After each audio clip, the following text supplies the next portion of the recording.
ఇంకొకటి అండి, అందరూ కూడా ఎక్కువగా ఫోన్ కాల్స్ చేస్తున్నారు. నేను టెంపుల్లో ఉంటాను, ఫోన్ అయితే లిఫ్ట్ చేయలేనండి.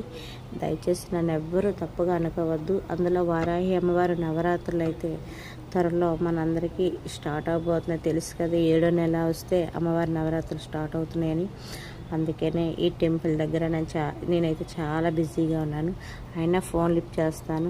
మన గురించి, మన భక్తుల గురించి, మన అమ్మ దగ్గరికి రావాల్సిన వాళ్ళు ఎవరైనా ఉంటే చక్కగా అమ్మవారి దగ్గరికి వచ్చి దండం పెట్టుకోండి. అలాగే ఎవరైనా ఇంకా మాలలు వేసుకునే వాళ్ళు ఉంటే స్వయంగా టెంపుల్ దగ్గరకు వచ్చి మీరు వేసుకోవచ్చు.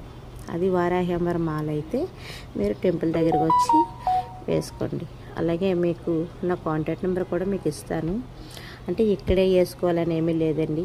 వారాహి అమ్మవారి టెంపుల్ ఎక్కడున్నా సరే చక్కగా అమ్మవారి దగ్గరికి వెళ్ళి ప్రతి ఒక్కరు బాగుండాలని చెప్పేసి ఆ 9 రోజులు నియమనిష్ఠులతోని పాటించి అమ్మవారు దీక్ష మీద ఉన్న వాళ్ళైతేనే మాల వేసుకోండి, లేదంటే వేసుకోకండి. ఎందుకంటే వారాహి అమ్మ అంటే అందరికీ అమ్మే, కానీ అమ్మే ఉగ్ర రూపంతో ఉరికెక్కిందనుకోండి, ఎవ్వరు ఆపడం మన వల్ల కాదు.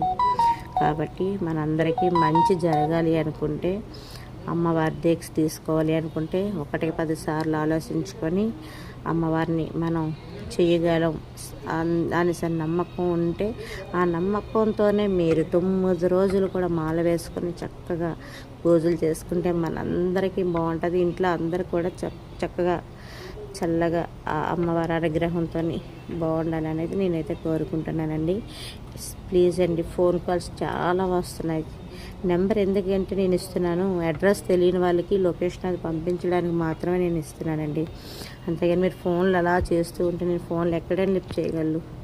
ప్లీజ్ అండి, ఎవరో నన్ను తప్పుగా అనుకోవద్దండి. ఓకేనండి, మెసేజ్ చేయండి. వాట్సాప్ నెంబర్ అదే. మీకు లొకేషన్ నేను పలానా వారాహి అమ్మవారు అనేసరి మీరు నాకు పంపించారనుకోండి, ఎక్కడ ఏ దేంట్లో చూసారు, వీడియోనా లేదా ఫోటోనా లేదా మెసేజా, మీరు ఏం చూసారో ఆ వీడియో తీసినా వాట్సాప్లో పెడితే నేనే మీకు చెప్తాను.